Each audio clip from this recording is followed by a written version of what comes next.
katanya salamnya. Tapi kalian tadi pagi. Apa dia bilang, Bang?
Laki-laki, perempuan pakai mukena. Perempuan jangan nampak rambutnya. Pakai saja Nabi. Kenapa pakai ciput? Pakai ciputnya perempuan biar nggak nampak rambutnya. Kalau nampak rambutnya sholat, malah ada suaranya. Tepu satu. Oke. Tepu dua. Nah, dua kali loh. Tepu dua. Ini kelebihan. Satu, dua. Tepu tiga. Hari depan, suatu hari nanti kita akan mati menghadapi lahir untuk diadili. Yang banyak dosanya berada di surga, yang banyak dosanya di dalam neraka. Panas sekali, aku tak mau berada di sana. Oke Bunda, siapa yang ingin masuk surga? Jadi kalau kita mau masuk surga harus jadi orang yang baik. Harus rajin kita sholat. Kita ngapain dulu? Nah, ayo lihat wudhu. Baca dia wudhu. Niat wudhu. Bismillah. Tangannya.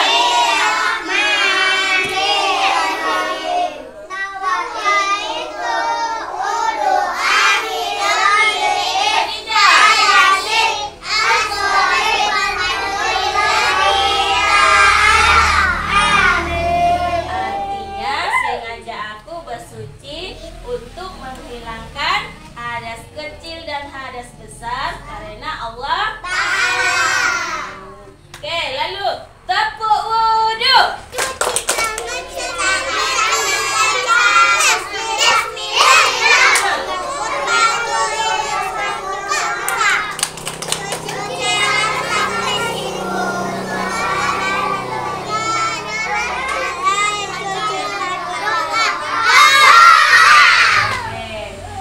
Selesai kita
Rasulullah. Allahumma sholli. Tengok tangannya.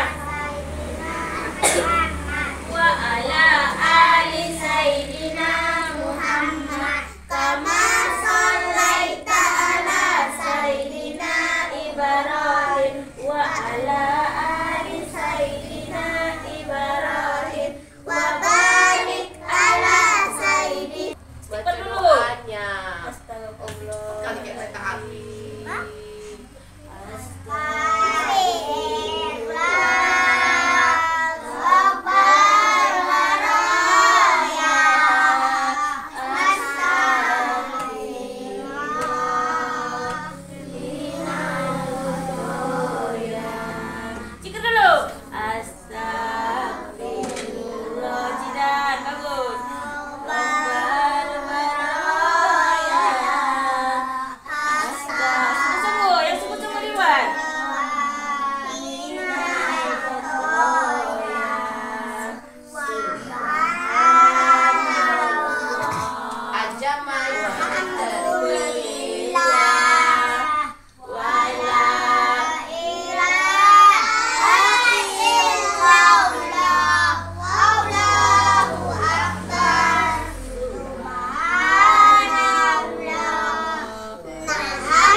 Siapa duduk yang paling rapi? Saya. Oke. Ini namanya huruf apa? A. Apa namanya? No. Namanya ini huruf hijaiyah. Apa? Siapa yang sudah mengaji? Yang sudah mengaji. Ini namanya huruf apa? Ini A juga bisa. Ini huruf apa? Ini.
3. Assalamualaikum Ibu. Iya, waalaikumsalam Ibu. Selamat siang Bu. Iya, selamat siang. Maaf Bu, mengganggu waktunya sebentar. Iya, nggak apa-apa. Oh iya Bu, saya mau tanya, usia berapa saja anak-anak yang berada dalam kelompok permainan Ibu asuh? Untuk tahun ini saya mengasuh usia 4 sampai 5 tahun. 4 sampai 5 Iya, Bu. tahun. Apa perbedaan keistimewaan program di kelompok bermain Ibu asuh? Sebenarnya sih perbedaannya ya dari usia pasti udah berbeda ya Ibu ya, dari usia kita sudah berbeda. Kemudian konsep pengembangan ataupun pembelajarannya itu berbeda. Kalau di anak usia 4-5 tahun itu kita lebih ke motoriknya Bu, ke motoriknya dan pengembangan baca dan tulis. Cuman Ibu, kita bukan berarti tidak mengajarkan baca tulis ya Ibu di TK ya. Cuman kita memakai metode bermain di dalam melakukan baca tulis terhadap usia 4-5 tahun tadi dengan metode kita ya, kita buat secara bermain. Mungkin saja dengan menggunakan media tanah ini Bu, kita suruh anak itu mengorek-ngorek, coret-coret, mencoret bebas. Kemudian mereka membaca hasil coretan mereka. Pastikan mereka akan bercerita, oh Bunda lihat saya menggambar sebuah lingkaran, lingkaran ini seperti bola. Itu sudah mengembangkan konsep baca tulis.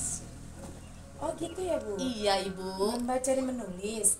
Apakah pada usia kelompok tersebut Ibu sudah mengharuskan anak belajar membaca dan menulis? Apakah ini tidak bertentangan dengan hakikat kelompok bermain itu tempat anak bermain? Lalu bagaimana cara Ibu mengajarkan kegiatan tersebut? Seperti yang saya bilang terdahulu tadi kan Bu, kita tidak memaksakan anak membaca dan menulis. Kami tidak membuat anak tertekan dengan menulis dan membaca. Kita membuat sebuah metode belajar di mana agar pembelajaran itu membuat anak menyenangkan. Itulah itu yang kita bilang tadi, bermain dan belajar. Dengan bermain pasir, bermain bebatuan, bermain mungkin permainan APE yang ada di dalam kelas ataupun menggunakan alam semesta. Jadi kita tidak membuat pembelajaran tadi bertentangan dengan dengan usia mereka. Mereka belajar sesuai usia mereka dan mereka harus berkembang dengan usia mereka. Jangan kita memaksa anak kamu harus pandai A, kamu harus pandai B, kamu harus bisa begini. Jangan Ibu, karena itu akan membuat anak merasa bosan dan jenuh. Oh iya, siapakah yang merancang kegiatan tersebut? Untuk merancang kegiatan ini ya pastinya guru yang terkait, yaitu saya sendiri karena saya yang menaungi 5 tahun. Tetapi saya juga bekerja sama dengan guru-guru lain untuk mendiskusikan kegiatan minggu depan apa saja yang akan kita lakukan. Wah gitu ya Bu? Iya Ibu. Jadi bagaimanakah cara penyusunan rencana kegiatan untuk anak kelompok bermain yang Ibu didik? Program rencananya itu kita membuat RKH, RKM, Prota, Prosem Ibu. Referensi apa yang Ibu pergunakan untuk menyusun rencana kegiatan anak? Referensinya itu kita ya Bu, berdasarkan dengan Permendikbud itu ada Permendikbud 137 dan 146 di mana di situ mengatur tentang tingkat STTPA anak dan penerapan kurikulum Ibu. Apa saja yang Ibu ambil atau manfaatkan dari referensi tersebut? Manfaatnya itu di mana Permendikbud tadi itu bisa sebagai acuan kita untuk menerapkan pembelajaran dalam pembuatan program Prota dan Prosem. Tadi saya melihat Ibu melakukan kegiatan ibadah sholat berjamaah pada semua anak. Apakah di sekolah Ibu ini beragama Muslim semua? Iya Ibu, Muslim. Tadi saya juga melihat bahwa anak-anak membawa perlengkapan sholatnya sendiri dari rumah. Apakah tidak disediakan di sekolah?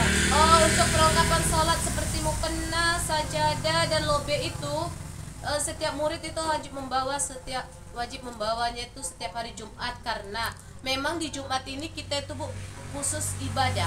Jadi mulai dari penyambutan sampai dengan penutupan itu kita belajar full ibadah Bu. Jadi kami membiasakan anak agar membawa mukena ataupun sajadahnya itu setiap hari Jumat, dan supaya anak terbiasa ketika akan berpergian dengan orang tua, mereka akan mah bawa sajadah dong, bawa mukena, ntar kita akan sholat. Kita mengajarkan anak supaya terbiasa membawa perlengkapan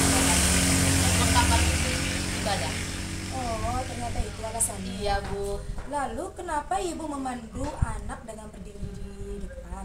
Juga di samping mereka, kenapa Ibu tidak mempraktekannya secara langsung? Sebenarnya kami tuh ada sistemnya begini Bu. 2 minggu kita ibu mempraktekkan, 2 minggu anak sendiri yang melakukan gerakannya. Jadi di Jumat pertama itu kita melakukan gerakannya, anak mengikuti. Kemudian di Jumat kedua anak juga mengikuti. Di Jumat ketiga dan Jumat keempat itu anak hanya melakukan gerakan dan kami hanya memantau saja. Jadi ketika anak tadi lupa satu gerakan, kita langsung hei, setelah itu apa, yuk diingat. Jadi kan supaya anak terbiasa tidak menunggu, tetapi mereka mengingat juga. Tadi saya lihat ibu mengajarkan kepada anak-anak tentang ibadah sholat dengan menggunakan APD. Iya, Jika benar. boleh tahu tujuannya apa ya Bu? Tujuan menggunakan AP itu pastinya mempermudah kita dan mempermudah anak dalam belajar, karena tadi konsep kita itu kan Bu, bermain dan belajar. Jadi kita ya harus menyiapkan alat permainan itu seperti AP tadi. Di AP itu tadi kan Bu, balok itu, di dalam balok itu kan ada huruf ijai ya. Jadi ya supaya anak lebih mudah mengingat, ayo ini huruf apa, oh itu tadi warna biru, mungkin hurufnya ini. Jadi mempermudah anak saja. Baik Bu, terima kasih banyak ya Bu atas waktunya. Iya Ibu, sama-sama. Assalamualaikum. Waalaikumsalam Ibu. Assalamualaikum Ibu. Waalaikumsalam warahmatullahi wabarakatuh. Selamat siang Bu. Selamat siang juga Bu. Ibu, tadi kan setelah tadi saya mengobservasi dan mewawancara pemimpin kelompok bermain, kemudian ada beberapa pertanyaan yang ingin saya ajukan. Apakah Ibu tidak berkeberatan dan bersedia Bu? Silahkan. Saya diwawancara. Oh iya Bu, saya mau tanya, apa visi, misi, dan tujuan dari lembaga ini di dalam konteks pendidikan anak?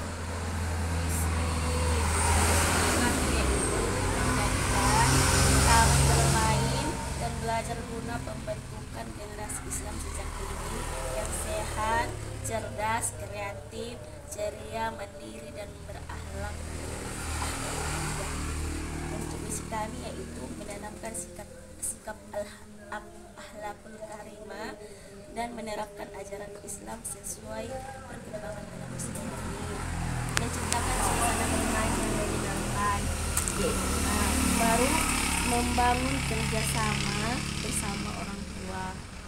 Tujuan kami yang adalah agar anak dapat belajar berbagai kemampuan dengan baik di sini, terus merancang daya berpikir inisiatif anak dan belajar bermain. Itu ya Bu. Terus untuk mencapai visi, misi, dan tujuan tersebut, program apa yang diadakan di TK yang Ibu pimpin ini? Program yang kami adakan program sekolah berkualitas dan Siapa ya Bu yang merancang program tersebut? rancang program tersebut yaitu saya sendiri dan keempat guru lainnya serta lembaga terkait. Baik Bu. Oh iya Bu, saya mau tanya, ada berapakah jumlah pendidik dan jumlah anak di lembaga Ibu ini? Jumlah pendidik di sekolah kami yaitu ada 4 orang dan jumlah siswa kami tahun ini TKB dan TKA serta kelompok bermain itu ada 32. Terus Bu, model pengembangan kegiatan apa yang diterapkan di lembaga ini Bu? Apakah menggunakan model sentral, model area, atau model kelompok? Model pengembangan belajar yang kami gunakan sehari-hari yaitu adalah model kelompok dan model area. Oh iya Bu. Namun setelah saya wawancara bersama pemimpin kelompok bermain tadi, bahwa ia menyatakan di lembaga ini mengajarkan tentang pengenalan dalam membaca dan menulis. Apakah itu betul Bu? Ya betul. Tapi pembelajaran membaca dan menulis itu dilakukan melalui bermain, tidak langsung melakukan membaca, misalnya PA baca aja ada tidak seperti itu, tapi dilakukan melalui bermain seperti bermain kartu huruf, melalui majalah-majalah, tidak langsung melalui banyak lagi alat-alat belajar kami di sini. Jadi tidak langsung baca